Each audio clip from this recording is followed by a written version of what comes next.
রয়েছে।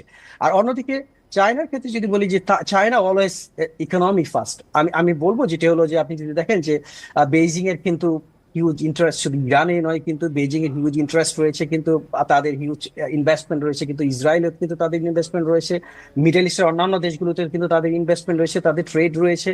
সব জায়গায় কিন্তু এই যুদ্ধে কিন্তু চীন আহ, জড়াবে বলে আমার মনে হচ্ছে না। অন্যদিকে যদিও আপনি আপনি যদি দেখেন যে হরমুজ প্রণালী যেটি খুব স্ট্র্যাটেজিক, আপনার সি ল্যান অফ কমিউনিকেশন, বিশেষ করে আপনার সি বন ট্রেডের ক্ষেত্রে, যে পৃথিবীর প্রায় 20 থেকে 25% অপরিশোধিত তেল তেল এই এই প্রণালীর মধ্য দিয়ে কিন্তু আপনার আহ, চলাচল করে। সো এই জায়গায় কিন্তু আহ বেইজিং এর কিন্তু খুব স্ট্র্যাটেজিক অবস্থানে থাকবে এই যুদ্ধে তারা জড়াবে কিনা। কারণ বেইজিং এর কিন্তু এখনো পর্যন্ত আমি বলবো যেটা হলো তাদের দৃশ্যমান কোনো ধরনের পদক্ষেপ নেই, তারা কিন্তু ভেরি নিউট্রাল রুল প্লে করছে। বিশেষ করে আপনি যদি দেখেন যে আহ, আহ, বিশেষ করে চায়নার যে পররাষ্ট্রমন্ত্রীর সর্বশেষ যে বিবৃতি, তারা কিন্তু দুপক্ষকেই সংযত